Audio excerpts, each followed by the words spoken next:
প্রথমেই শিরোনাম, এবার সমন্বয়কদের ফাঁসি হবে নিশ্চিত। দেশ থেকে পালানোর কোনো সুযোগ নেই ডক্টর ইউনূসের, এই দেশেই তাকে ফাঁসিতে ঝুলানো হবে। এবার আগের চেয়ে দ্বিগুণ শক্তি নিয়ে দেশে ফিরতেছেন সাবেক প্রধানমন্ত্রী শেখ হাসিনা। আমার দৃষ্টিতে এবার যে নির্বাচন আয়োজন হতে যাচ্ছে সেই নির্বাচনের নাম আমরা দিতে পারি অন্ধকারের ভোট। শেখ হাসিনার সময় অপবাদ ছিল রাতের ভোট, তবে এবারের যে ভোটের আয়োজনের প্রেক্ষাপট আমরা দেখলাম এটা হয়ে যাচ্ছে অন্ধকারের ভোট। গতকালকে নির্বাচন কমিশনের ইস্যুতে আমার দেশ পত্রিকা সরকারের বা নির্বাচন কমিশনের যে নির্বাচন আয়োজনের প্ল্যান পরিকল্পনা এটাকে আসলে কোনো স্পেসিফিক দলের জন্যই করা হচ্ছে, বিষয়টা কিন্তু এরকম প্রশ্ন তুলে দিবে। ডক্টর ইউনূস সারা পৃথিবীকে দেখানোর জন্য যে নির্বাচন আয়োজন করতে যাচ্ছিলেন সেই নির্বাচনে তিনি নিজেই প্রশ্নবিদ্ধ হয়ে যাবেন। প্রকাশ্যে জামাত ইসলামী ও এনসিপির মধ্যকার দূরত্ব। সাম্প্রতিক সময়ে নাহিদ ইসলামের মন্তব্যে দুই দলের সম্পর্কের এই ফাটল দেশের রাজনীতিতে নতুন আলোচনার জন্ম দিয়েছে। অন্তর্বর্তী সরকার আরো 1-2 বছর থাকবে, এই প্রসঙ্গটি নিয়ে আপনাদের সামনে এই মুহূর্তে কথা বলবো। হঠাৎ করে হয়তো অনেকে অবাক হচ্ছেন যে এনসিপির আহ্বায়ক নাহিদ ইসলামকে কঠিন জবাব দিয়েছে জামাত ইসলামী, আনুষ্ঠানিকভাবে ফরমালি।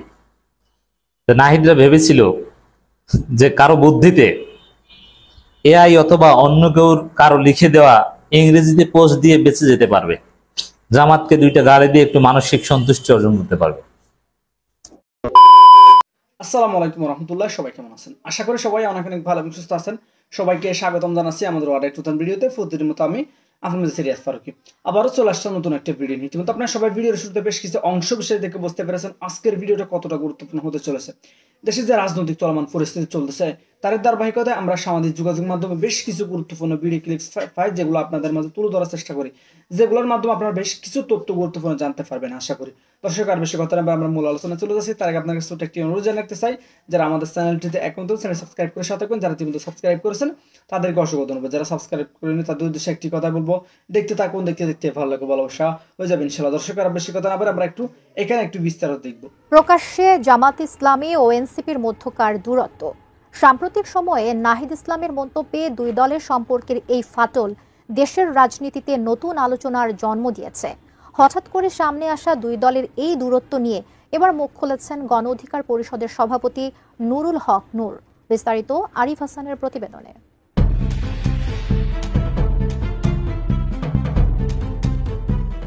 5 আগস্টের নাটকীয় পালাবদলের মাধ্যমে নতুন সূচনা হয় দেশের রাজনীতির।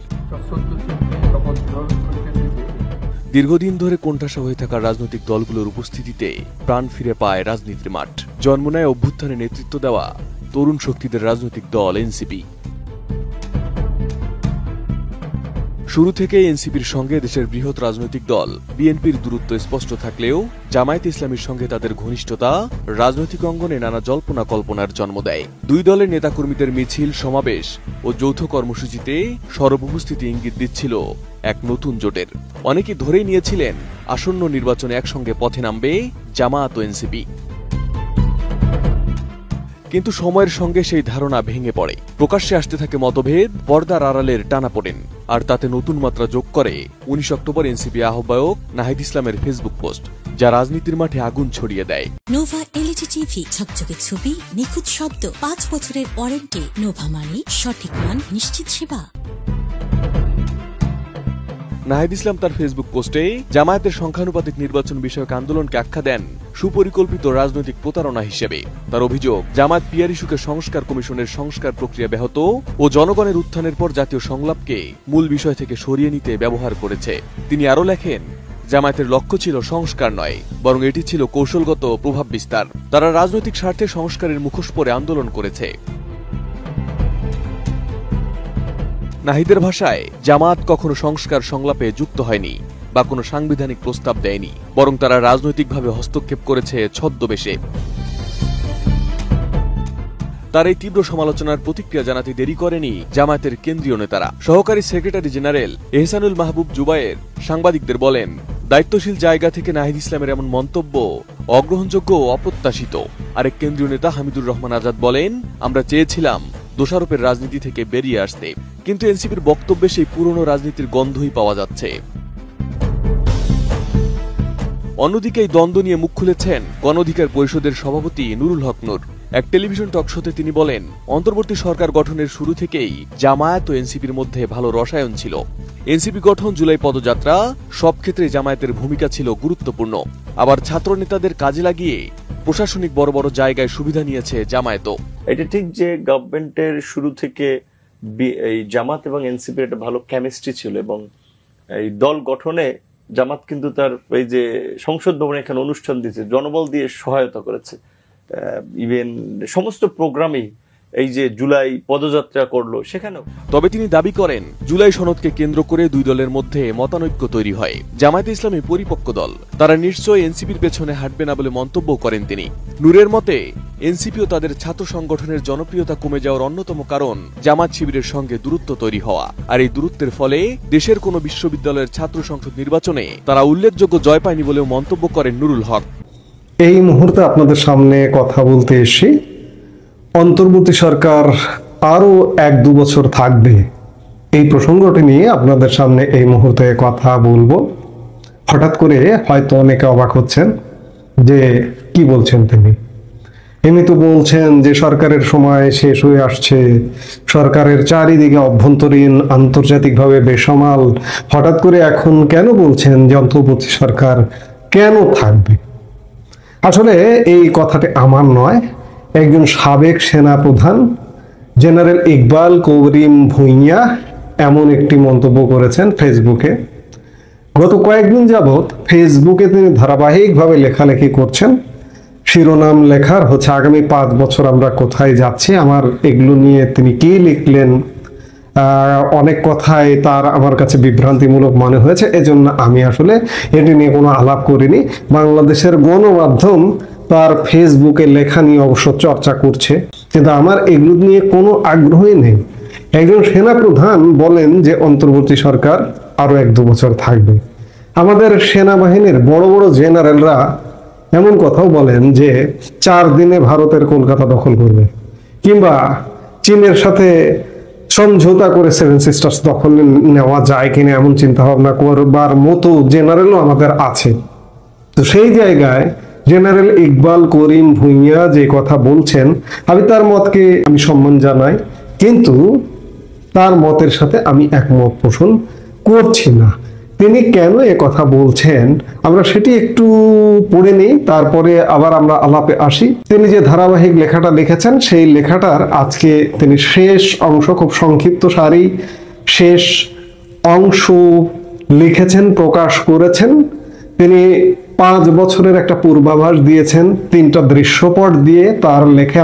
বর্তমান অন্তর্বর্তী সরকার আরো 1-2 বছর থাকবে, তারপর নির্বাচনে বিএনপি ক্ষমতায় আরোহণের সম্ভাবনা। বিএনপি পুরো মেয়াদ শেষ করতে পারবে কিনা তা নির্ভর করবে কিছুটা ভারতের কৌশলগত অবস্থানের উপর এবং কিছুটা আওয়ামী লীগের প্রত্যাবর্তন ও শক্তি সঞ্চয়ের উপর। যদি বিএনপি তার বিরুদ্ধে পরিচালিত পরিকল্পিত সহিংসতা বিরোধী আন্দোলন দমনে ব্যর্থ হয়, তবে 1/11-এর পুনরাবৃত্তি ঘটবে। তিনি 2 নম্বর পয়েন্টে লিখেছেন, অদক্ষ আইন শৃঙ্খলা অবনতির কারণে অথবা ছাত্র চাপের মুখে সংস্কার মিশনে হাত দিলে নির্বাচন না হয়ে অন্তর্বর্তী সরকার ক্ষমতায় থাকবে। তখন দুর্বল মন্ত্রীরা বদলাবে এবং ডক্টর ইউনূসকে প্রেসিডেন্ট করে ঐকমত্যের জাতীয় সরকার গঠিত হবে। অর্থাৎ তিনি বলতে চাইছেন যে এই অন্তর্বর্তী সরকারের খানিকটা রদ বদল হবে, অনেক উপদেষ্টা আছেন, উপদেষ্টাদের পরিবর্তন হবে এবং ডক্টর ইউনূস প্রেসিডেন্ট হবে। তিনি আবারও বলছেন যে একটা বিপ্লবী সরকার, একটা জাতীয় সরকার। ডক্টর ইউনূস কোন জ্ঞানে, কোন ওয়েতে প্রেসিডেন্ট হবে? তাহলে কি সংবিধান থাকবে? তাহলে কি সেনাবাহিনী থাকবে? তিনি যে বাহিনীর প্রধান ছিলেন, তিনি কি একটা শঙ্কা প্রকাশ করছেন? এমন ঘটনা কি হওয়ার বাস্তবতা আছে? যাই হোক, 3 নম্বর পয়েন্টে তিনি লিখেছেন, সংবিধান বদলের ক্ষীণ গুঞ্জন উচ্চারিত হলে আগামী 5 বছর যাবে গণপরিষদের নির্বাচন, সংবিধান প্রণয়ন ও গণভোট। তিনি আশঙ্কা প্রকাশ করছেন আমাদের 72-এর যে সংবিধান, সেই সংবিধান চূড়ান্ত বিচারে হেরে যাবে। নতুন করে সংবিধান প্রণয়ন, গণভোট ইত্যাদি কাজে আগামী 5টা বছর যাবে।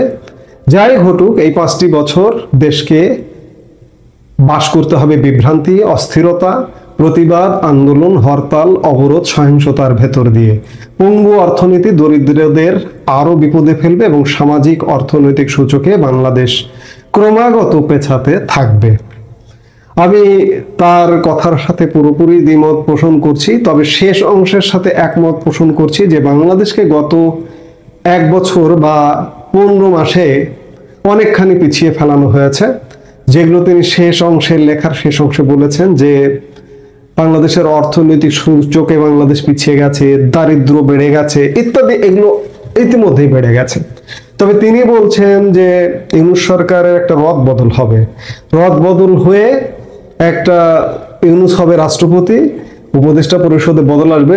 অর্থাৎ তার কথার সারমর্ম এটাই যে একটা অন্তর্বর্তীকালীন সরকার, এটার কিছুটা পরিবর্তন হয়ে একটা জাতীয় সরকার গঠিত হবে এবং সেটা 1-2 বছর হবে। এনসিপির আহ্বায়ক নাহিদ ইসলামকে কঠিন জবাব দিয়েছে জামাত ইসলামী, আনুষ্ঠানিকভাবে ফরমালি।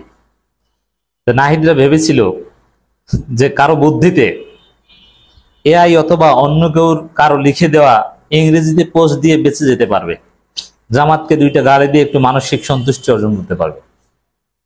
না, নাহিদের এই বক্তব্য জয় বাংলা। প্রথম কথা হচ্ছে, নাহিদের যে জামাত বিরোধিতার যে প্রজেক্ট, ওটা জনগণ খায়নি, আলোচনায় আনতে পারেনি। একটা সময় ছিল নাহিদ ইসলামরা কিছু বললে এটা নিয়ে তোলপাড় তৈরি হতো, মাহফুজ একটা ফেসবুকে স্ট্যাটাস দিলে সেটা নিয়ে তোলপাড় তৈরি হতো, সব গণমাধ্যম ফলাও করে রিপোর্ট করত এবং সেটা নিয়ে কয়েকদিন তুমুল আলোচনা চলত। যেমন সাদিক কায়েমের বিরুদ্ধে নাহিদ ইসলাম যে ফেসবুক পোস্ট দিয়েছিলেন ডাকসু নির্বাচনের আগে, রাজনীতিতে ওটা নিয়ে অনেক দিন উত্তেজনা বিরাজ করছিল। কিন্তু এখন আর নাহিদের পোস্ট চলে না, ইংরেজিতে দিক আর বাংলায় দিক, ওটা মানুষ খায় না। তো নাহিদের ফেসবুক পোস্ট ফ্লপ। তারা ইতিমধ্যে ভিডিওর দূর সবাই দেখে শেষ পর্যন্ত দেখেছেন, তাদেরকে অসংখ্য ধন্যবাদ জানাই। এখানে শেষ করবো আজকের ভিডিওটি। ভালো থাকবেন, সুস্থ থাকবেন, দেখাবো অন্য কোনো এরকম চাঞ্চল্যকর ভিডিওতে। ভালো থাকবেন, সুস্থ থাকবেন, আল্লাহ হাফেজ।